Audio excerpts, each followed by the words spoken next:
Welcome to Passionate Learners CNC Programming channel. In this video we will see how to copy multiple files from CNC memory to CF card using Range Select option. Press Offset button. Press Settings Soft key. Ensure I/O channel value to be 4 for card reader. Switch to Edit mode.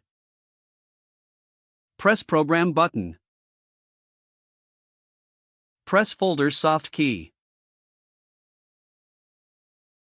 Press OPRT Soft key. Press Right Arrow Soft key. Press Select Soft key. Then press Range Select Soft key. Move the cursor till the program files that you want to copy. Press Range End Soft key. Press Copy Soft key.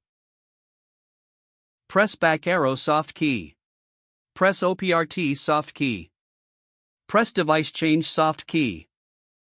Press CF Soft key. Press Right Arrow Soft key. Press Paste Soft key.